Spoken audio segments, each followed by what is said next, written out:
Host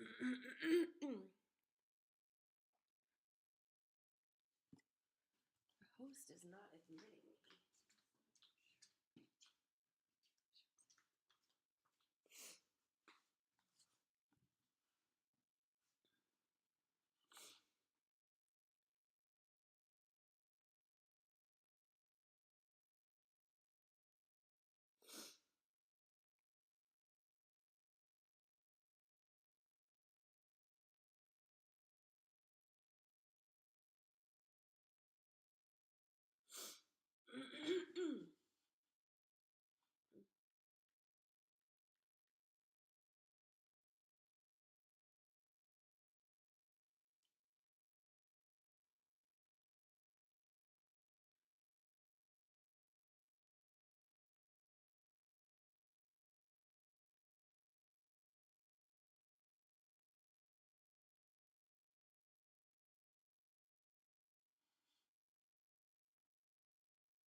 Hi, do you deliver to Hudson, anywhere in Hudson? Tonight, if there's another visit, yep, we can deliver it there. Oh, cool. All right. Can I get your phone number first, please? Yeah, 617-999-3638. 3638 and Marvin? Robin. What's the ad? Robin? What is the It's 27. What is that? 27, yeah. And it's SAUTA, SAUTA Farm, FARM. Hold on one second. SUA? It's SA as an apple, Yeah. SAUTA.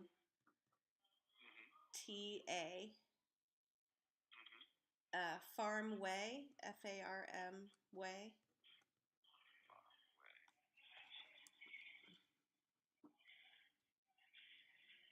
It's not that far. It's kind of like past the Lake Boone store on the left. They pull it up where you are.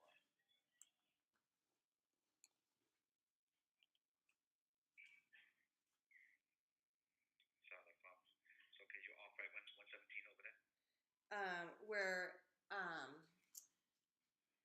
It's not 117, but it's Yep.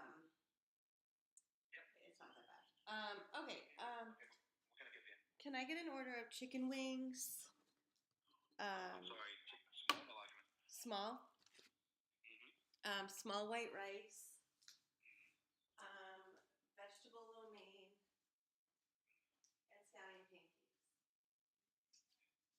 Small if there's a size.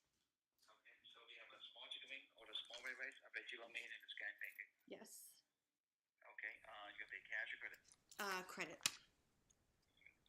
Just hold on, let me use the credit card in a second. And I'll start the recording after I see an empty waiting room. Right, go ahead, read me the number. Okay, 5254. Right. 7501. Okay. Good evening. It is May 9th, 7:01 p.m. This is a meeting of the Select Board of Bolton, Massachusetts. First up on our agenda this evening is a hearing. I'll open a poll hearing on the petition of National Grid to install one solely owned pole on South Bolton Road, beginning at a point approximately 0 feet west of the center line of the intersection of Spectacle Hill Road and continuing approximately 300 feet in a west direction. Install one solely owned pole, number 38-54, approximately 300 feet west of the intersection of Spectacle Hill Road. Did I see someone from National Grid here, Mr. Morales?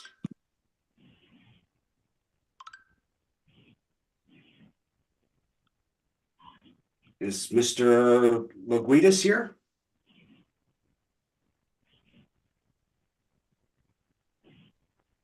Mr. Morales is in the meeting.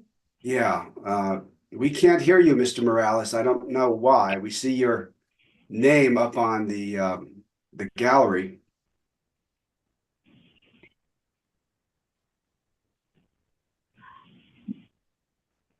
Yeah, we still don't hear anything.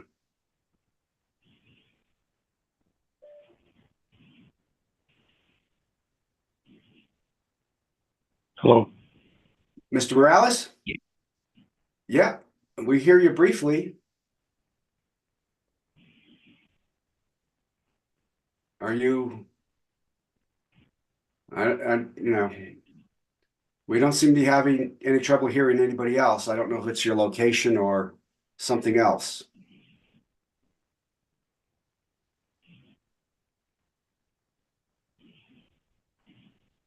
Can you try again, Mr. Morales?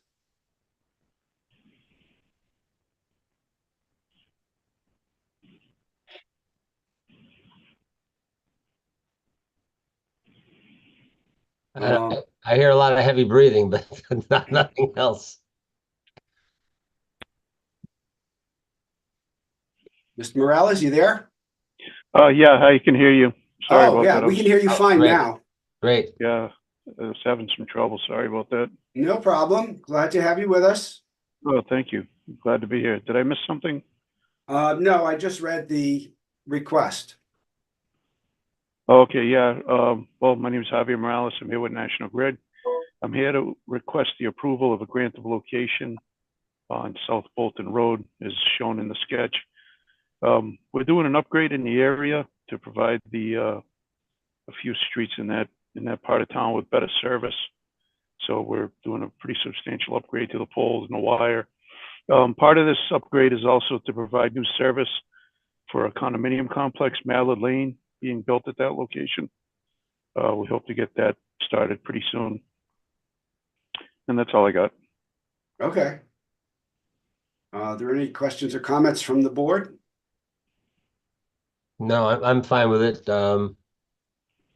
Is either Mark Case or Leslie here this evening? I'm here. Hey, Mark. Oh, there you are. Okay.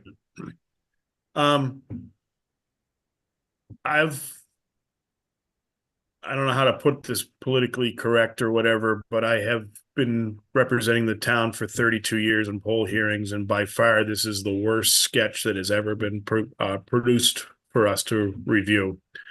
In the past, they'd show the existing pole line or poles that are adjacent poles. So you have a little bit of an idea, other than it's approximately 300 feet from down the road.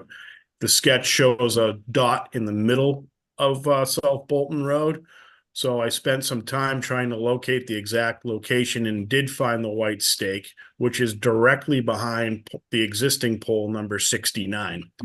So unless that stake got moved, I'm assuming that this new pole is going in directly behind pole number 69. Well, if you look at the sketch, it's clearly labeled pole 35-84. That's the new proposed pole. That's why I'm a little confused. It is approximately 300 feet from the intersection. There's a white stake with a red top like you typically use directly behind an existing pole. Yeah, and the sketch we have shows the pole being in the middle of the street. Yeah, that's just a representation. We're obviously not going to stick a pole in the road, right? That's just to show the linear distance from the intersection. This is a pretty standard sketch that we use all over our company. This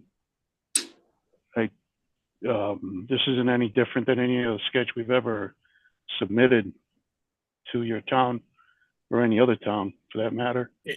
I went through numerous poll hearing notifications that I've had in the past, and I'm telling you, it's getting sloppier.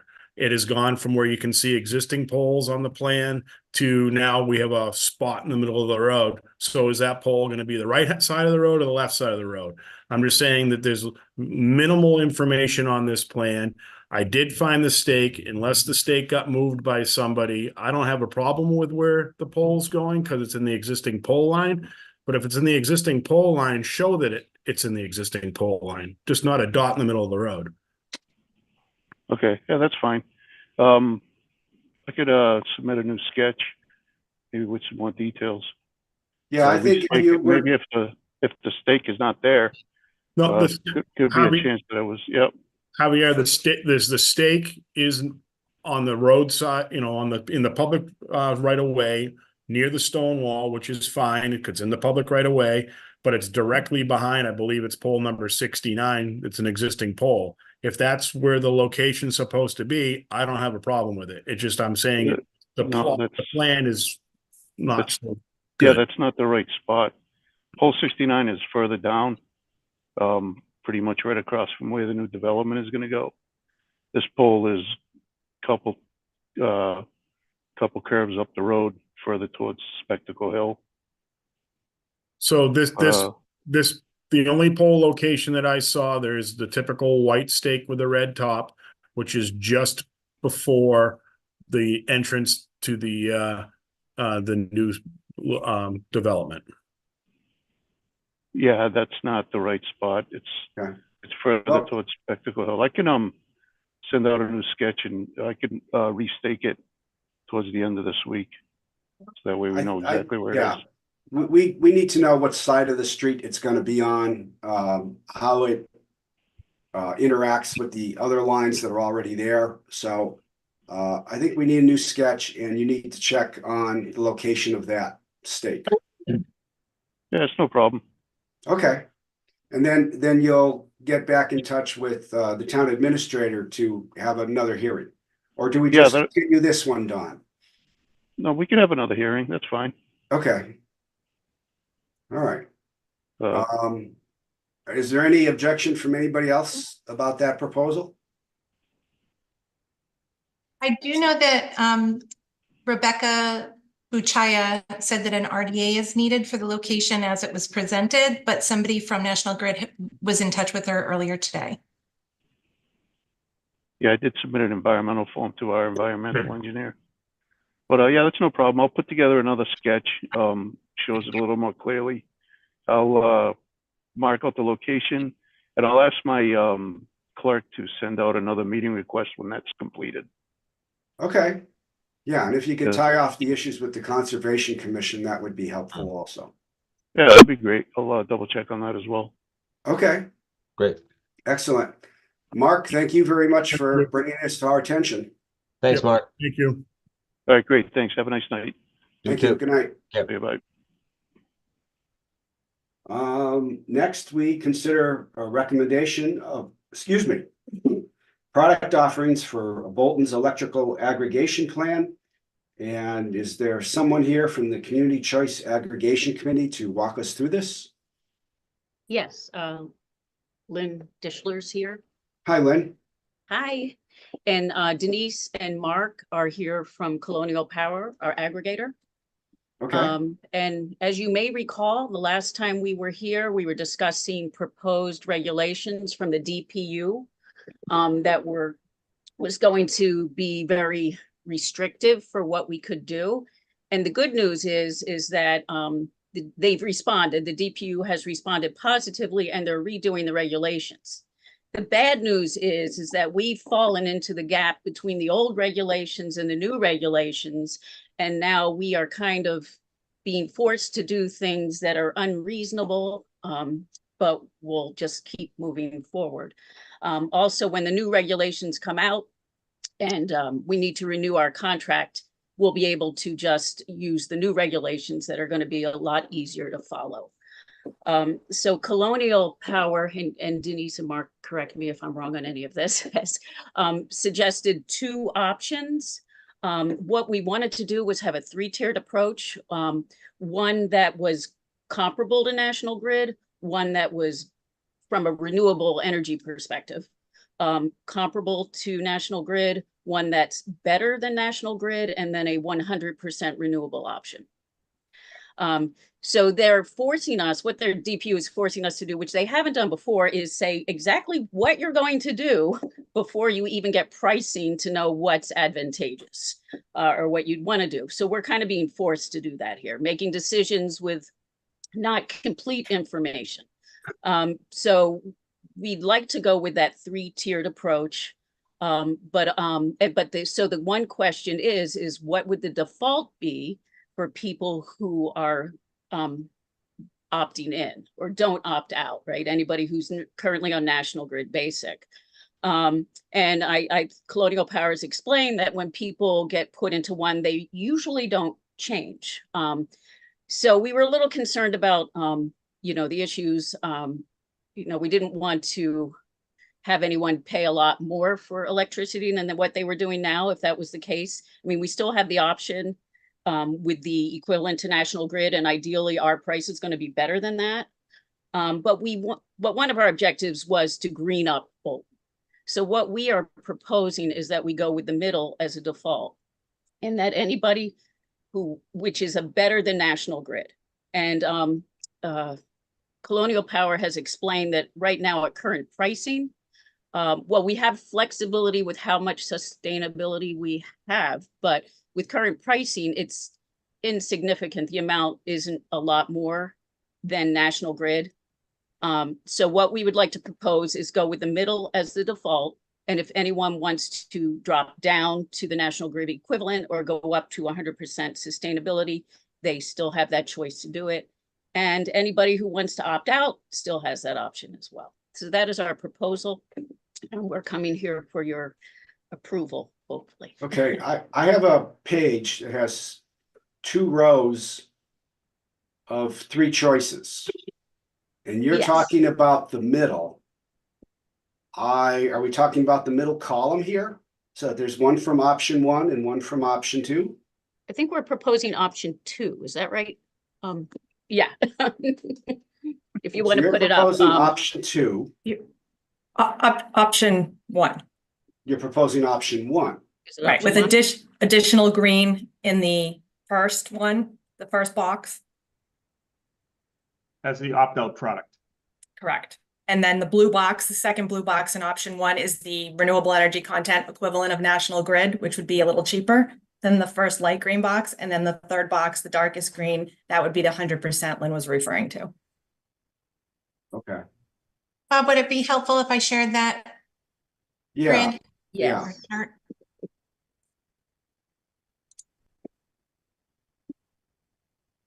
Thank you, Jenny. You're welcome. So you would make, so first off, we're talking about the row called option 1, Correct. correct? Correct. And you would have the standard, you've Yep. defined what the default is. So the standard would be, so it is option 1. The standard would be the default. And there you can see where X% is, the XRECs are greater, somewhere between 5 and 50% greater for renewables. So that's where everyone would be enrolled by default. And then they could choose to go to optional basic to the right, which is the National Grid equivalent, or the optional green, which is ideally 100% or very close to that. So the standard default is a little bit green. The optional basic is a little less green. And the optional green to the right is the most Yes. green. Yes. Correct. Okay. At current pricing today, Colonial Power, correct me if I'm wrong, standard and optional basic are running about a penny difference. For what, kilowatt hour? Per kilowatt hour. Not even that much. Not even a full penny. Not even a full penny. If you went all the way to the 50%, yes. But if you were down at the lower amount, you'd be much less than a full penny difference. Maybe talking 3 mils, 3/10 of a penny, 0.003 or 0.004, someone in that range. At 5% is what I'm saying. Okay. So I think I've got my bearings. Do other members of the select board have their bearings? Or do they have any comments? Well, I have a question. I mean, we're talking about, National Grid equivalents. Is this program exclusively for anyone who currently has National Grid as their energy supplier? So Yeah. anyone who's currently on National Grid Basic Service will receive a mailing at program launch telling them they're getting automatically enrolled unless they choose to opt out within a 30-day opt-out window before everyone gets enrolled. So that covers basic service. Anyone who's in town who's already signed up with a third-party supplier, a Constellation, a Direct Energy, who's already on their own individual contract, they can certainly opt into the town's program, but they won't be mailed to and automatically switched because they've already made a choice and they might have an early termination fee if they were to get pulled from that contract. It's for everybody, but the basic service customers will be automatically moved if they don't opt out. Okay, so this really applies to National Grid, and you can opt out if you want, but if you Yes. already have, you mentioned Constellation as an example. If someone's already with Constellation, they're not affected unless they choose to want to opt in. They don't have to opt out of anything. They Correct. can opt in. Okay, fine. I just wanted to make that clarification. I had a maybe a related question about, could you just paint a picture of what the communication is actually going to like convey or look like from the consumer's perspective? Like, will it illustrate with rates? Like, how obvious will it be? Yeah. So it's going to be, and this is the language in the communication is DPU mandated kind of, but it's going to be a letter that's going to come in an envelope with the Bolton Town seal in the upper left. It is going to have the chosen supplier's return address though, but it will have the town seal on it and say, town business. It's going to be a letter that explains what the program is, that it's an aggregation, and it is going to give you a rate table that is going to clearly communicate what the three options are for Bolton, which one you will be automatically moved to if you don't opt out, and then it'll show National Grid and the applicable price to compare for each rate class for National Grid. It'll give the term, and then it'll say at the top, even before you get to the table, you'll be automatically enrolled if you don't opt out by a certain date, and it will tell you how to opt out. There's going to be a postcard in there with a postage paid envelope. You can sign and return that.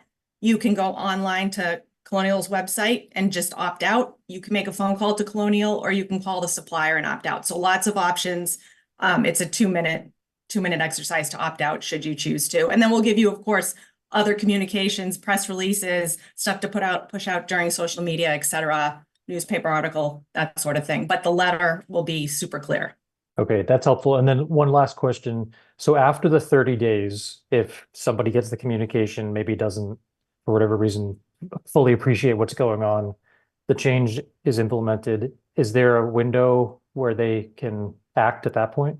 So you can opt out or opt in at any time. The catch is, right, we don't have smart meters, so it'll only happen on your meter read. So normally what happens is folks get their bill, they see if they're in or out. So at program launch, what's going to happen? Somebody's going to automatically opt out. They're just going to say, I don't know what this is. I don't want to be enrolled. And then maybe a month or two later, they hear from their neighbors that it's a legitimate program. They want to opt back in. They just go online and opt in, no problem. Vice versa, they didn't opt out and they want to at a later date. Whenever they want to, they just go online or make a phone call and they opt out. And you can do that as many times as you want, back and forth, without any fee or penalty. Good.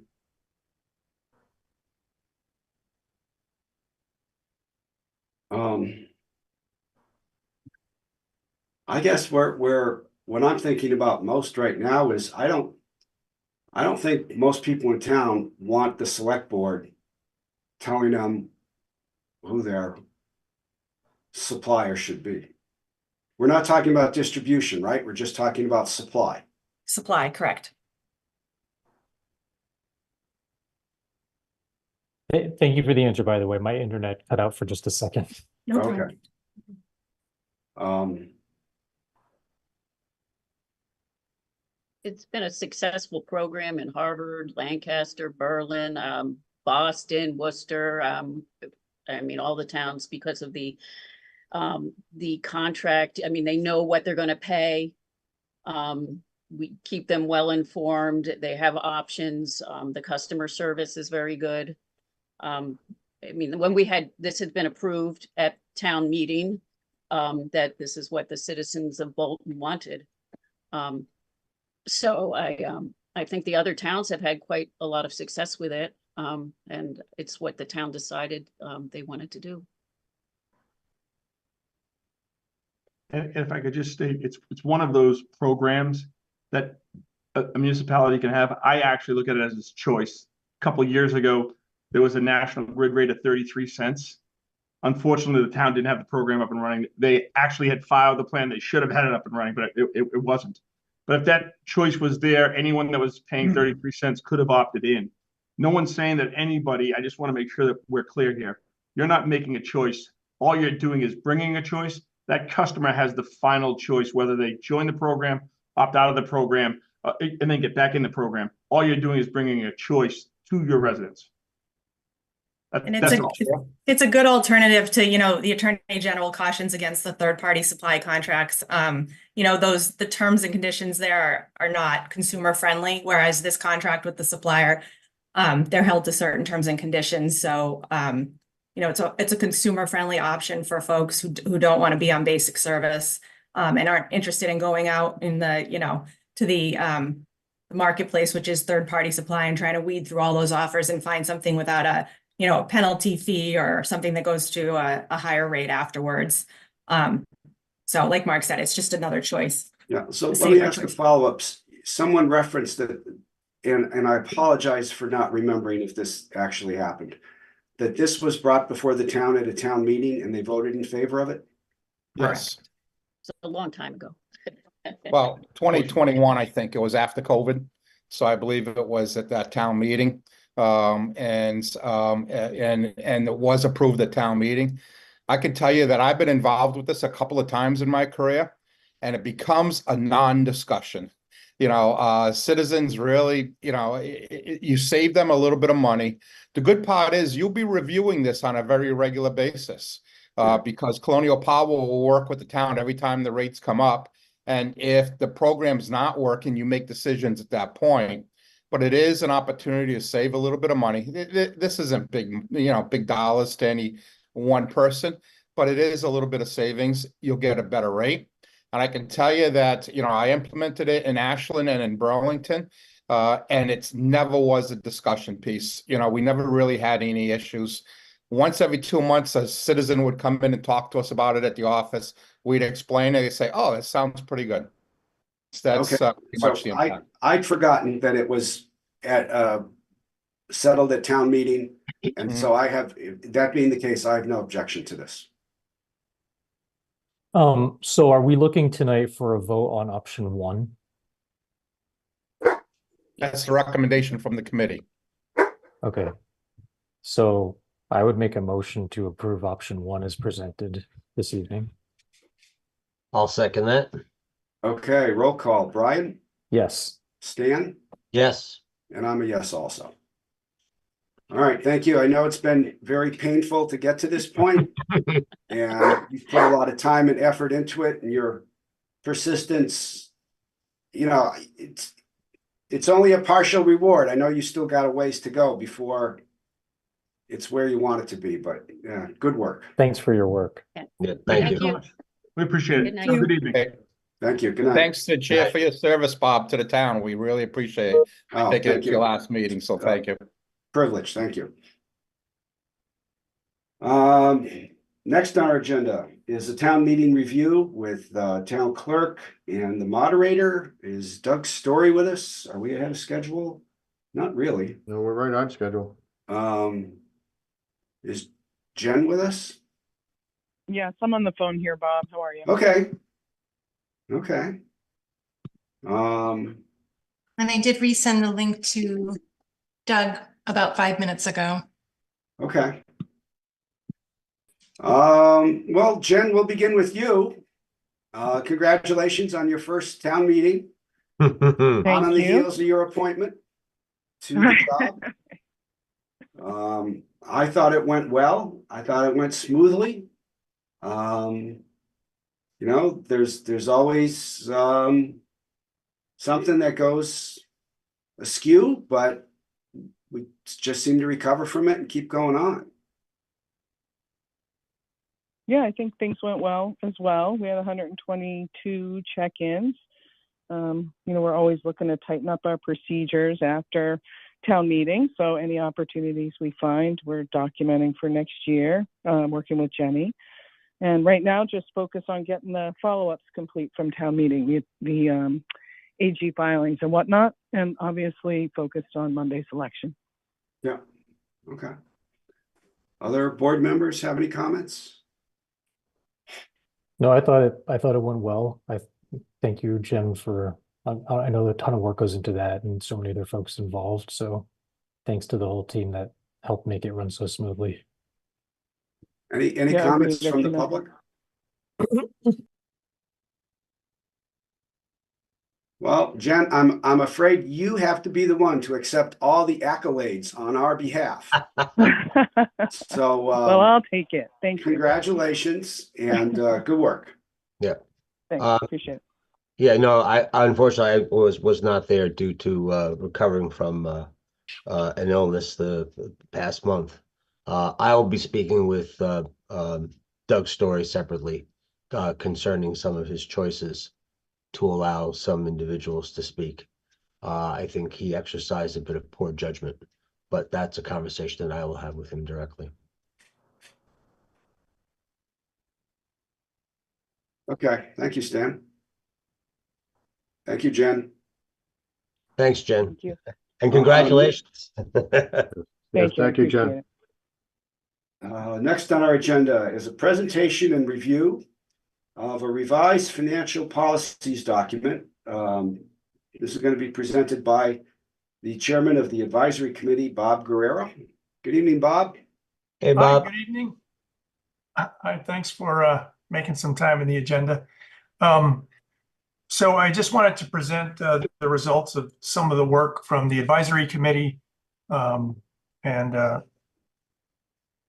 pass that over to the select board for your action. So as you're aware, we have a document. It's called the Financial Policies Manual. It breaks out about 12 financial policies that guide the financial activities of the town. This manual was adopted in 2018. The advisory committee thought it might be worthwhile to review the document and update it, just see where it needed to be updated and make some of those updates. So we spent a few months reviewing the document. We have made some updates.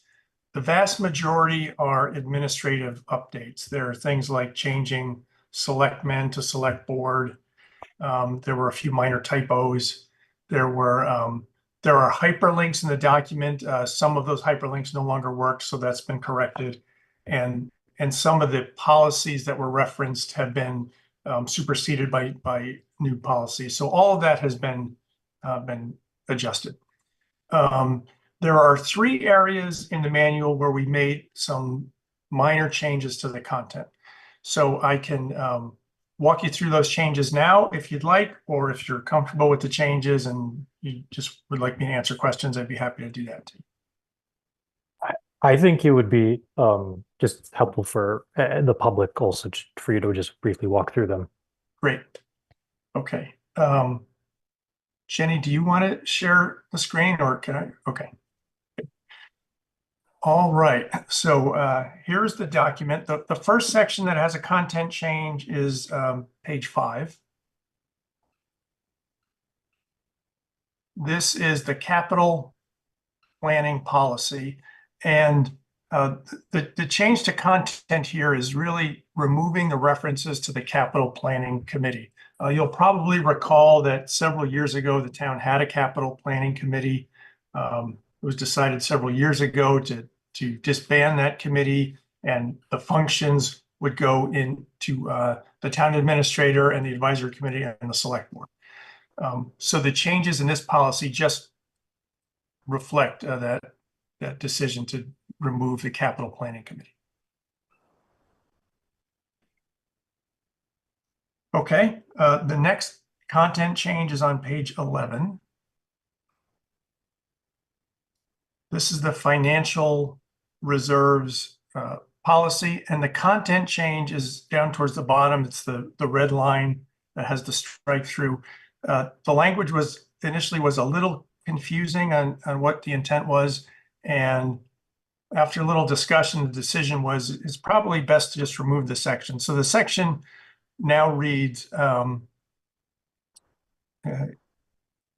let's see, to achieve this, the town administrator shall propose budgets with conservative revenue projections, and the department heads shall carefully manage their appropriations, period. Makes sense. Okay, and then the last section that had some content changes is on page 13.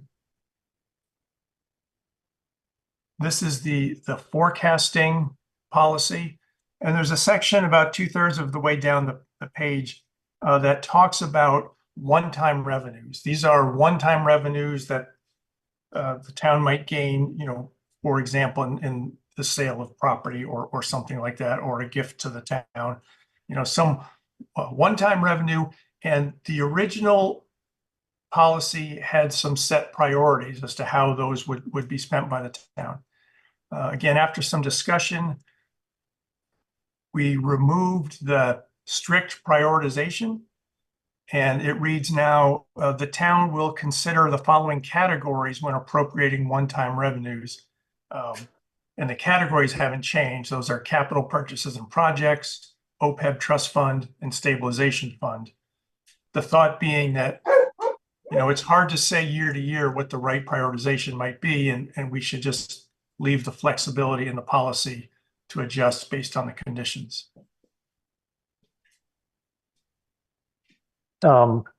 Thanks, Bob. I had a question. I don't know if you're going to give, was there more that you were going to go through, or? That's about it. That's the, those are the real content changes. Thank you for that. I just couldn't tell when you go all the way to the end toward the policy on investments. I couldn't tell whether there were some things in there that had been edited because they looked like they were bold and underlined. So Jenny, I think if you scroll down, it's like toward the very end. Right. I think those are hyperlinks. Sorry, keep going.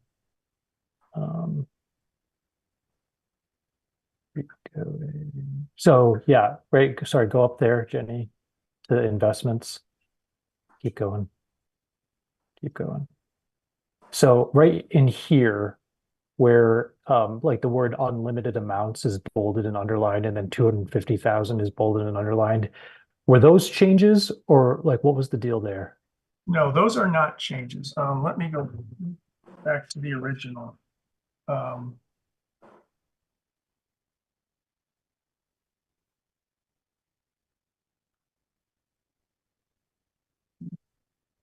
No, those are not changes, and I think that comes out of some of the Massachusetts policies. I think they were bolded there originally too. But again, Okay. no, we didn't change it. Got it. So it looks like it's an addition or a new text, but it's actually not. Got it. Thank you. Well, thanks for doing this. The other question I had was, were the town treasurer and town accountant involved at all? Like, were they part of this discussion? They were involved at points during the process, and then after the advisory committee had made their final recommendations, we sent it to the town finance team and got a little more feedback from them. And the advisory committee voted on this a few weeks ago as a committee. Great. Any other questions or comments? Do you want us to approve this, Bob? Yes, please. If you're good with it, if you would approve it, then I can make the final edits to just clean up the additions and deletions, and we'll have an updated policy document. Could I have a motion to approve the updated financial policies document? So moved. Second. Okay, roll call. Stan? Yes. Brian? Yes. And I'm a yes also. Right, great. Thank you. And all right, thank you, Bob. Again, a lot of work went into that, and we appreciate it. Thanks for all that. Thank you, Bob. You're welcome. Thanks, advisory committee. All right, I will. Jenny, I'll get you an updated copy soon. Sounds great. Thanks. Okay. Next, we have a request from the Bolton Lions Club to hold a toll booth on Route 117 in front of the Bolton Public Library on Saturday, May 25th from 8:30 a.m. to 12:30 p.m. with a rain date of Saturday, June 1st. Is Craig Lauer still with us? No, I'm here. There you are. bring us up to date and how it's gonna work. It's the same thing we do every year about this time. It's a little later than usual this year. Do you have And new boots this year, or are you using the same boots, or? we're using, I think, the same buckets as last year. Yeah. Oh, okay. I think that everything's the same. The only thing you might want to note is on June 1st, I think there's some event going on in the town common, but we shouldn't really interfere with that. Just information. Does our administrative team have any information on that? Something going on in the town common? Is it a I Parks don't- and Rec event? I Oh, don't, is that the date of the Pride Rally? I believe it is. And so, And No, we- parade? I didn't realize there was a parade, but okay. Yeah, well, the parade's from Mechanic Street to there, and so the parade ends right about where you are, but I don't know that we wanna slow down. They're gonna stop traffic altogether for the parade. Well, we'll get right out of the way as soon as the parade starts, if they're coming our way. We have no particular need to stand there and ask for handouts from parade people. I don't believe the parade starts until afternoon for sure, and the last time I was there, I think it started around 1 o'clock. All right. So I don't think there's much risk of, yeah, I don't think Have an there's impact. little, if any, overlap, so I think they're okay. Okay, I also talked to the chief of police and he's okay with it. okay, Just hope for a sunny day on the 25th, that's all. yeah. Yep. Yeah, all right, could I have a motion to approve? Make a motion that we approve the request from the Bolton Lions Club to hold a tow booth on Route 117 in front of the public library on Saturday, May 25th, 2024, from 8:30 a.m. to 12:30 p.m. with a rain date of Saturday, June 1st. Second, Okay, roll call. Brian, yes. Stan, Yes. and I'm a yes also. All right, Thanks a lot. great. Thank you very much. Good luck. Thank you. And next, this is gonna be the last time I get to say this. Do you have your hanky prepared? I'm gonna be wandering around the back streets of Bolton going, and now for the town administrator report. well, see, Bob, With you- you can still say it just won't be on television. Yeah, just no one's gonna hear me. It's just me and the dog. All But right. how is this any different than you wandering the streets of Bolton at night anyway, Bob? That's true. So, Now we have the town administrator, often copied but never duplicated. There you go. Town administrator's report. thank you, Mr. Chairman. I just a very quick update on the MVP program. I think it's just shows how far along in the program we are. We've got a meeting coming up, and an internal meeting on the 20th of this month to discuss signage options for the construction phase, assuming we get the grant, and then some permanent signage. We're doing some conceptual designs and that type of thing, and there will also be a public meeting, I believe, scheduled for the 30th, where we'll be seeking public input as well. So it's nice when you're to the stage of a project where you're planning signage, because we need to be ready when we get the grant. So still quite a bit going on, and that's pretty much the update there. But I'm feeling pretty. I'm more than hopeful. I'm starting to approach confident that we're going to get this grant, but I don't want to jinx us. Okay, all right, thank you, Don. Thank you. Are there any public service announcements from the board? I would just like to thank Bob for his 6 years on the Board of Selectmen or Select Board, and enjoy the 6 years that he was on the board, and we're going to miss him, but thank you very much, Bob. It's Thank been a you. pleasure. It's an honor and a privilege. and I appreciate it. I also want to say that I feel I've been very lucky to serve on the board at the same time as you two. Because you both put a lot of time into, prior to coming on the select board, you were both putting in a lot of time on town affairs. You both bring a thoughtful and thorough approach, experienced approach to the problem solving. So I've been very lucky to serve with you two. So thank you. Thank you, Bob. We'll miss you. Thanks for everything. Yeah, but we know where you live, Bob, so. Yeah. I'm not going away. Any future agenda items discussion? Yes. Several weeks ago, I had a fairly lengthy conversation with Chris Rogers of the Board of Health. And the discussion surrounded a Board of Health meeting that they had on April 9th when they had the Park and Rec in. I believe that there is some concern amongst the Board of Health members. Some of the programs that Park and Rec is doing, that they've done a great job, and they've greatly expanded. And this year, they're going to be running their programs at the Boy Scout camp on Route 85. But there was some discussion as to how they classify what they're doing as either a program or a camp. And there's a bit more stringent stuff that needs to be done if you're considered as a camp as opposed to a program, of which the Board of Health believes that given the increased scope of what they're doing, that it classifies it such. And there was a bit of a disagreement at that meeting. I will get to Don and Jenny the link to that meeting and the passcode so you gentlemen can watch that meeting. But the Board of Health has some concerns, and Chris was planning on requesting a meeting with the select board, and I said I would bring this up tonight.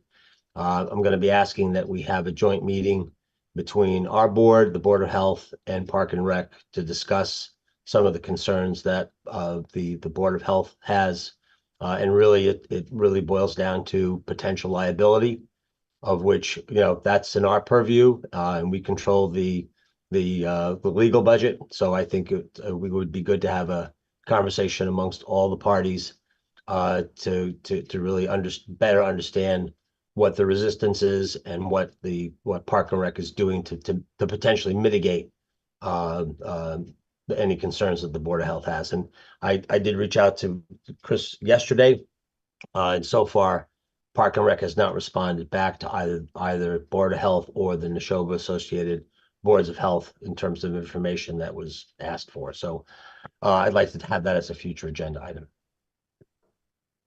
Brian, what's your reaction to that? I mean, it sounds like what Stan is proposing is a meeting with like the 3 interested boards, and I think that's a good idea. Okay. All right. I just wanted to check with Brian because it's not going to be my meeting at that time. So yeah, we'll put it on a future agenda. Great, thank you. Just briefly, an update on the town administrator search process. So long, Don. It's been fun. Been kicked to the curb. We have selected a candidate. There have been some negotiations with the candidate on the job offer. The select board will be having a executive session toward the end of this meeting to discuss the contract. And if the contract is acceptable to the board, then we will extend an offer to we will come back into regular session and we will formally appoint a new town administrator. Beyond that, I don't think I want to say anything else because we really should wait until after the executive session. Okay. Next, the whole board would like to acknowledge several members of the scouting community, the Girl Scouts and the Boy Scouts, who have reached the highest levels of their respective organizations. We will be sending letters congratulating them on their accomplishments. And I just want to make sure we're all comfortable with this. Is everyone comfortable with me reading the names out loud? I'm fine. Okay. Yep. So from the Girl Scouts, it would be in alphabetical order. It's Caitlin Dowds for her work on a Stay Positive project. Kate Grutchfield, who assembled bat houses. Melanie Nailing, who also assembled bat houses to improve the environment in Bolton. On the Boy Scout side, it was Camden Bedditz for working on the paths at the Tom Denny Nature Camp. Milan Ciano for working at the Memorial Field baseball field. Leo Ambrose, who spent some time working with seniors. And Calvin Downs, who worked on the Taggart property trails. All of these people have made a substantial improvement to the community. We thank them very much. And making the top tier of these awards is a remarkable achievement, and it's going to pay dividends way down the road that they can't anticipate now. So congratulations. Yes, That's great. Okay. Will there be something we need to sign in the town hall? Yes, there's letters for each of them. Okay, great. All right, but there's only one signature position on the letters. I'm fine if you add a couple more, but Jenny, you're Jenny, muted. you're muted. Yes, I think I did just do one because I wasn't sure if all of you would be able to come in. I forgot I had changed that. So no, there will not be anything for Stan and Brian. okay. All right. I see Doug Story's joining us. Hi, Doug. Hi, sorry about that, guys. Oh, okay. Let us get through the selectmen's business here. We'll see where we are at that. Okay. Next is a discussion on appointing the planning board to conduct the site plan review for the high school building project located on 12 Green Road. So according to our bylaws, the planning board and the select board are responsible for a site plan review. I think the question here is for us to designate the planning board as the primary entity for working with the construction project. In lieu of the select board also reviewing? Yes, it would be in lieu of. I would not be in favor of that. I have no problem with this, with the planning board, but I think the select board should also, we do site plan review for other projects. I see no reason why we shouldn't do that for this project, considering the magnitude of that project. Yeah, I was actually hoping, this is, I think, the first time I've seen something like this since I've been on the select board, so I didn't know if somebody could provide a little bit of context for when in the past we have like waived our participation and just designated the planning board, because it does seem like a really big project for us to decide to do that. I believe the last time, and Jenny, please correct me if I'm wrong, but I believe the last time that we did this was with the 580 Main Street project. Sorry. The way I understand it, in most communities, site plan review is the responsibility of the planning board, and I believe that's by statute. And our bylaw is written in such a way, it was probably written before we had a planning board possibly, and it specifies that the select board conduct site plan review, which is why Pam Harding brought this to our board. In the past, this came to light with 580 Main Street, and the recommendation was that we just have a vote to move that responsibility to the planning board, because that's the board that typically handles these things. And the planning board is planning to address a change to the bylaw in the next year to get us on par with other communities. I did send an email out to a listserv that I had to see if there were any other communities in Massachusetts that had a select board site plan review process, an application, a fee, or procedures that we could mirror. And the only people that replied to me were people that said, our select board doesn't have anything to do with site plan review. It's done by the planning board. Yeah, as I read our bylaws, I think on 580 Main Street, it's only for non-residential uses that the select board is supposed to have an opinion. So 580 Main Street being a residential project that resides, as I read the bylaws, that resides wholly within the scope of the planning board. I don't know that, going forward, I don't know that the select board has anything to contribute to a site plan review at this point. And the other thought is that the site plan review is done in a public meeting, so any select board member that wishes to participate in that process is welcome to do so. Okay. So I guess one question, and maybe this is for you, Jenny. Would it be possible for the planning board, or maybe Pam Harding, to just specifically let us know when the site plan for this is going before the planning board? I know we get agendas for everything, but could that just be specifically called out? Because then if we wanted to attend, we could. Yeah, I could make sure that happens. Yeah, I think that'd be fine if we want to attend, and if we so want to host a meeting, select board meeting for that night to make it joint, that's fine with me. But I think I personally would like to attend that. I think it's a very important project.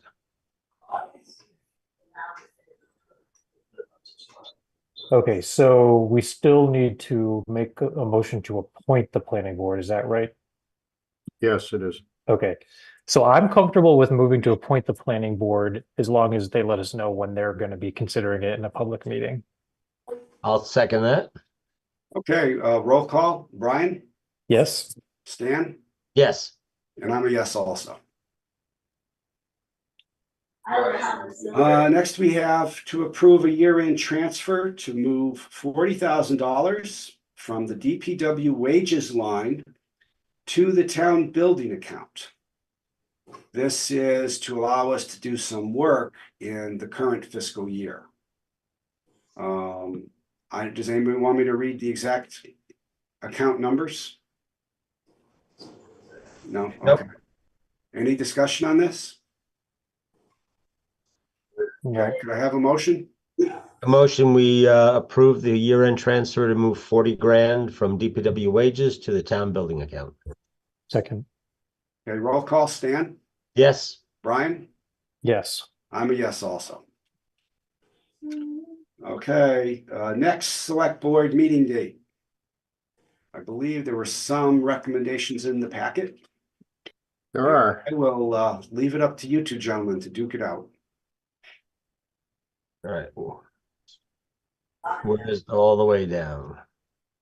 What are the dates? Are we May just 30th. choosing the very next meeting date? Just one? Well, it's up to you. Well, I'm just thinking like, we're gonna have a new member of the select board, so if we're choosing more than one meeting date, I would probably want to involve that person. I think we should just do the next one. Okay. I did speak with Kate at town meeting, and May 30th does work for her. Okay. Do I have a motion? Make a motion that we'll set the next select board meeting date to be May 30th, 2024. And second. Okay, roll call. Stan? Yes. Brian? Yes. And I'm a yes also. Okay. All right, let me go through this slowly. Could I have a motion to approve the bills and payroll warrants? W 24-22 and W 24-22A. So moved. Second, Roll call, Brian, yes. Stan, Yes. and I'm a yes also. Jenny, we have no minutes for regular sessions. Is that correct? That's correct. Okay, let's circle back. Before we go into an executive session, Doug Story, town moderator, has joined us. We did cover this with Jen a little while ago. I don't know if you want to start off by giving your impressions of the town meeting. Thank you very much. I'm really sorry that I was not on the schedule on the time that you had planned it. I thought the meeting this year went really well. Obviously, the warrant was, pretty small compared to typical years, and we got through it in an hour and 45 minutes, which was nice. We had a couple of good discussions about the wetlands bylaw and about the citizens petition, and I thought it was good that people had the opportunity to, give their opinions and ask questions and vet those items, in detail. From my opinion, it went very well, and we didn't have any issues. I'm curious to hear what you all think. Well, I think, there's always some hiccups in every town meeting, and the question is, how do you recover from them? And I think we did have a couple of hiccups, but we recovered smoothly, and I think everyone got heard, and everyone listened to what other people had to say, and we had good votes. I guess I would also just add, I think it would be strange to have a town meeting without some hiccups. I think the hiccups are part of what makes direct democracy real. Yeah.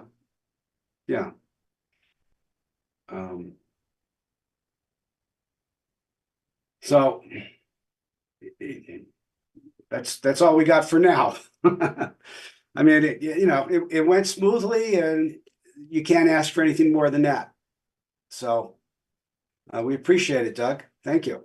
Yeah, I was very happy with it and felt like we got through it efficiently and didn't have any issues where, anything couldn't be resolved or move forward, and it was a good town meeting. Thank you very much. Thank you. Thank you. All right, next we will go into executive session pursuant to Mass General Law, Chapter 30A, Section 21A, for purpose 2, to conduct strategy sessions in preparation for negotiations with non-union personnel, or to conduct collective bargaining sessions or contract negotiations with non-union personnel, Marie Crowley Sobovaro's contract, and to approve minutes. Do I have a motion to enter executive session? So moved. Second, Roll call, Stan, Yes. Brian, yes. and I'm a yes also. The board will come out of executive session back into regular sessions for the possible appointment of finalizing the contract and possible appointment of Marie Crowley Sobovaro as town administrator.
He's probably not.